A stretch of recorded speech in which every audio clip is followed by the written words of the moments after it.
Just before we begin today's episode of The Daily, we would love to hear your thoughts on the podcast we do here at Sky News. So we have put together a short survey, which you can find in the audio tab on the Sky News app. It will, I promise, only take a couple of minutes of your time, and we are very grateful for all the feedback we will receive. Thanks very much for listening.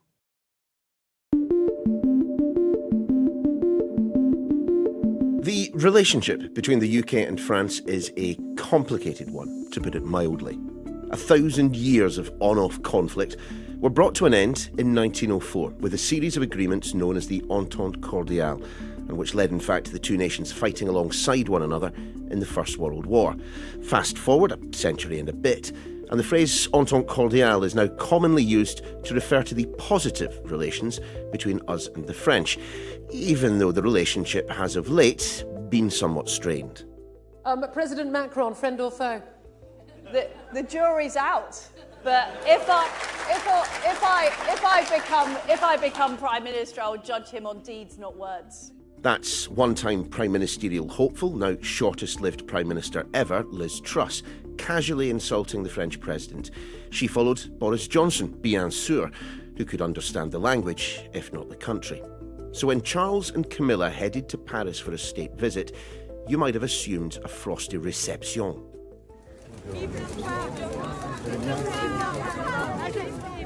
Not a bit. In fact, along with the warmest of welcomes from President Macron, Charles became the first British royal to address the French Senate.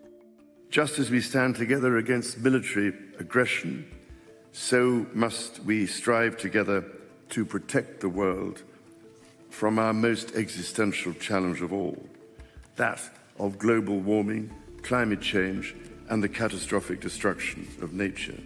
I'm Niall Paterson, and this time on The Daily, we'll be stripping away the pomp, the state dinners and the glittering receptions, and asking just how cordial the Entente is.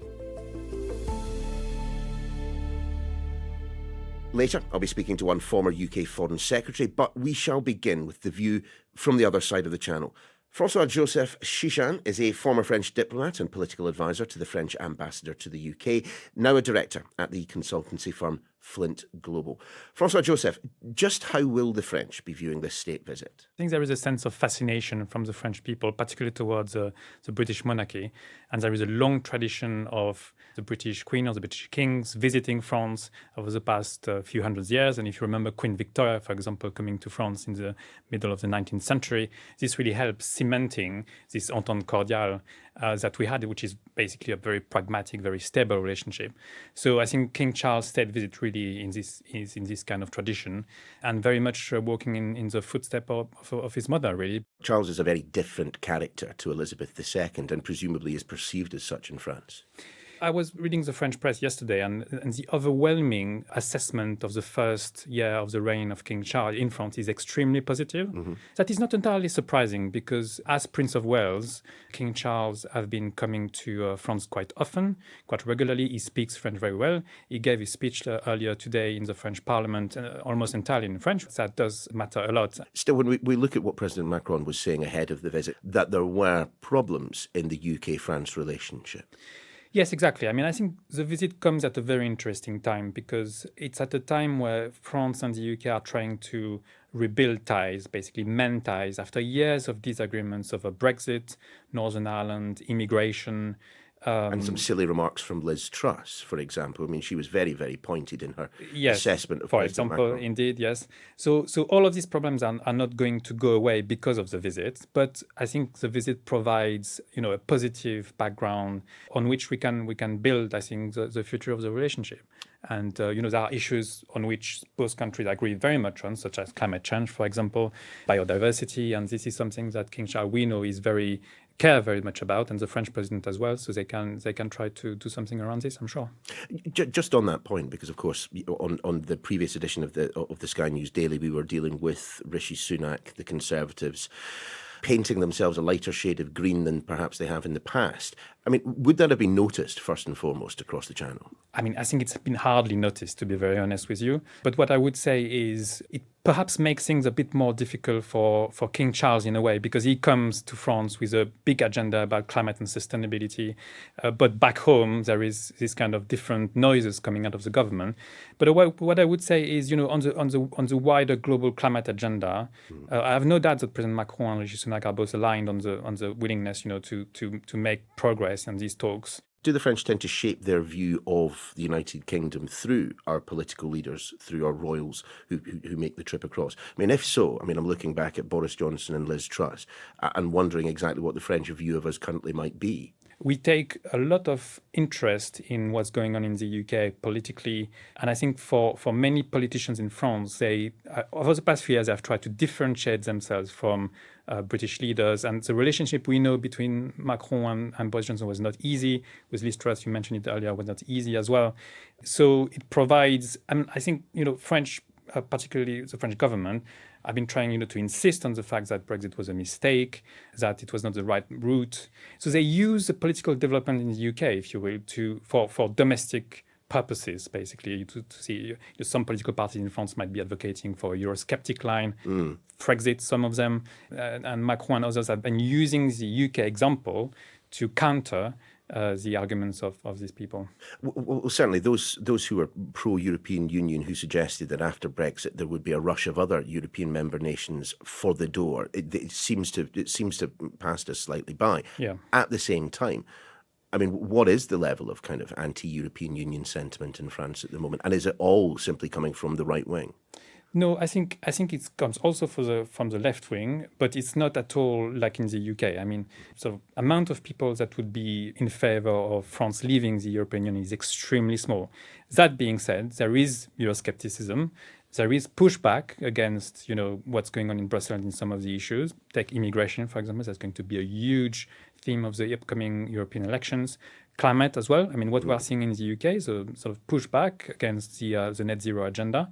But isn't there in France, on the part of the politicians, a desire, or perhaps on the part of the population, an expectation that Britain will be punished for having left the European Union? I think that potentially was the case at the very beginning of Brexit. But I think most people now, everywhere on the political spectrum, are kind of saying we need to turn the page of Brexit and to open a new chapter in the relationship, and that we need to move forward. Basically, when you look at Ukraine, when you look at the challenge of China, for example, it's important to project this image of Europe being united, maybe not entirely in the EU, but at least having good relationship.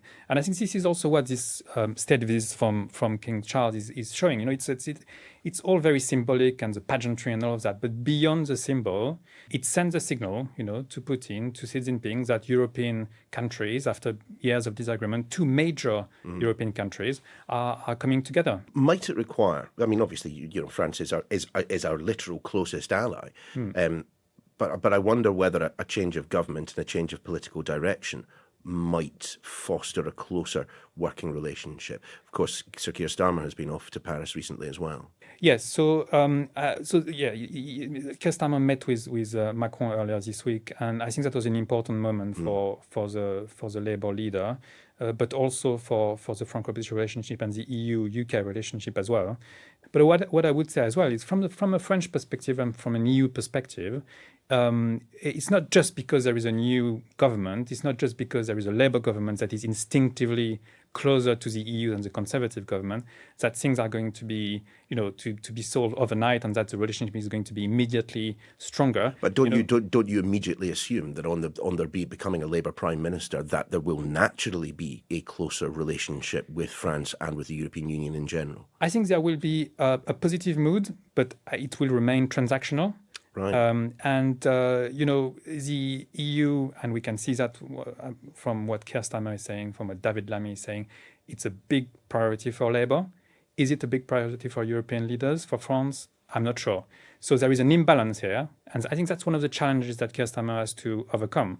What then, though, of the problems on the north coast of France, or the problems as seen by some people in the United Kingdom when it comes to small boats, illegal migration, and so on?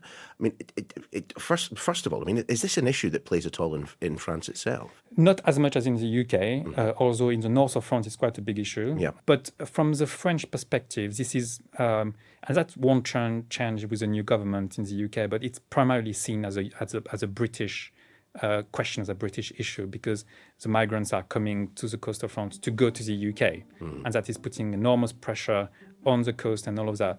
So both countries have decided to, increase cooperation. There was a summit earlier this year between Macron and Sunak about this, and they put on the table hundreds of millions of pounds to try to increase controls and reduce the crossings and all of that. François-Joseph, let's just pause there. After the break, we'll have more from you, plus the former Foreign Secretary, Dame Margaret Beckett.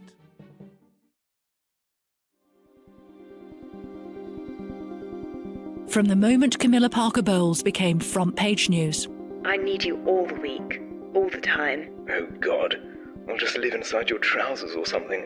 It'll be much easier. What are you, going to turn into a pair of knickers? In a scandal that rocked the world. You've got Prince Charles saying he wants to be a tampon inside Camilla. Humiliating proof of her affair with Prince Charles. I have no idea how Camilla coped with the nastiness and the relentless abuse. But together, Camilla and Charles's love survived. They've surmounted all of that, and they have a true love. Her reputation repaired. That turnaround in perceptions of her is remarkable, given just what a low base Charles and Camilla were on. Diana was calling Camilla a Rottweiler. And now to a new role beside the new king.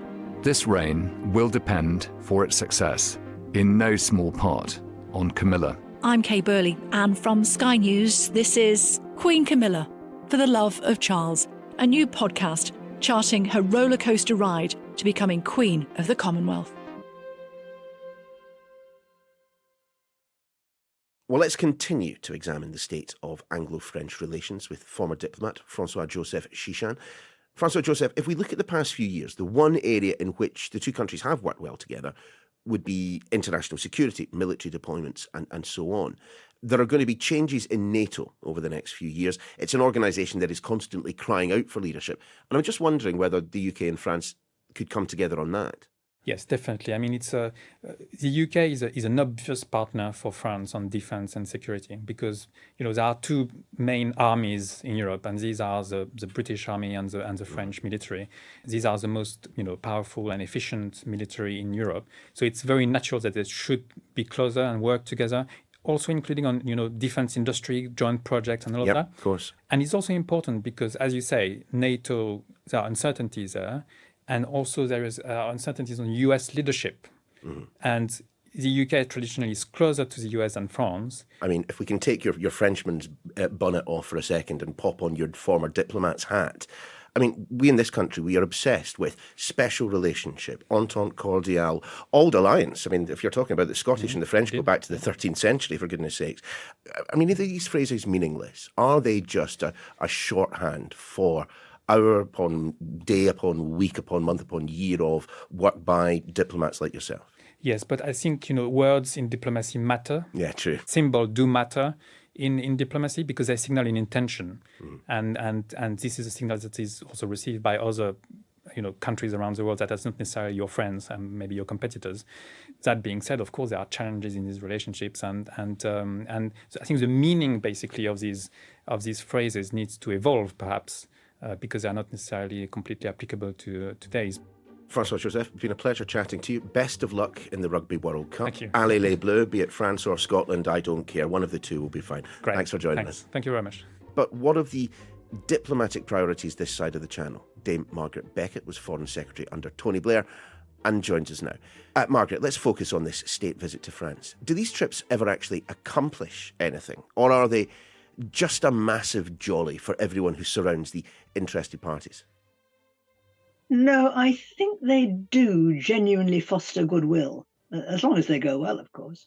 A lot of relationships at this kind of level are based on some degree of mutual trust, mutual acceptance, And I think in that sense, yes, they are worth it.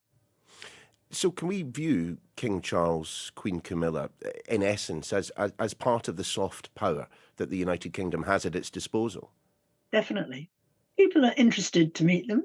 They are in a different sphere, out of most people's league. He, in particular, has extensive experience of a kind that most people never acquire. So we've had the view from the other side of the channel. With your former Foreign Secretary hat on, I mean, what is the importance of the UK-France relationship, and where currently would you place the state of that relationship? Hard to know where currently to place it, because it's not been clear to me where the present government wants it to be. I mean, all that nonsense of Liz Truss pondering whether Macron was a friend or not, that kind of thing doesn't help to sustain a relationship. But in general terms, I'd have thought the relationship is sound and there's no reason why it shouldn't be. My impression has always been that our defence relationship is pretty good, especially of recent years. We're not in the same place, but we have not dissimilar problems, and a certain degree, I'd have thought, of mutual understanding and cooperation at official level.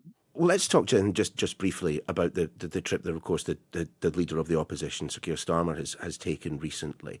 I'm just wondering whether, with the election of Keir Starmer at the next general election, which the polls suggest is likely to happen, whether that hits the reset button in terms of our relationship with the French. Well, if we are fortunate enough to be elected, which I don't by any means take for granted, then yes, I'd have thought it would. And what, for what reason? I mean, as you say, if it's official-to-official conversations that bear the most fruit, does it really matter who the Prime Minister is? Well, the Prime Minister can certainly wreck a lot. That's true. Having left the European Union, with a leader of the opposition stating that, single market membership, we're not going back to that relationship before, can we ever be as close to the French as we perhaps at one point were? I'm sure we can. Whether we will is another matter. I mean, one of the things that I absolutely fail to understand is why the general context of this conversation in the United Kingdom isn't the starting point of understanding that it's not just a matter of going back into the EU, not that anybody, well, yes, some people are proposing that, but not many. We had a very particular and a very special deal. We weren't in the euro, we weren't in Schengen, we had a special financial arrangement. None of those things are on offer to a member state, to a state that wants to reapply or apply to be in the European Union. So it seems to me it's the dialogue in this country, insofar as it exists, is quite unrealistic, because it seems to ignore those basic facts, which I'm quite sure neither the French nor any other existing member state would ignore. And there is much to play for, but a good deal to potentially achieve, if there is goodwill on both sides. You've said that a couple of times now. It suggests to me that perhaps you feel that there hasn't been goodwill on this side of the channel at some point, and perhaps not much goodwill as a result on the other side of the channel at some point. I'm not sure there was much goodwill during Mr. Johnson's tenure, because, of course, it's one of the many things he didn't appear to take seriously. Thank you, Margaret. And I suppose that's the point. Diplomacy is like so much else in this world. You can only get out that which you put in. That's your lot for this edition of The Daily. We'll see you next time.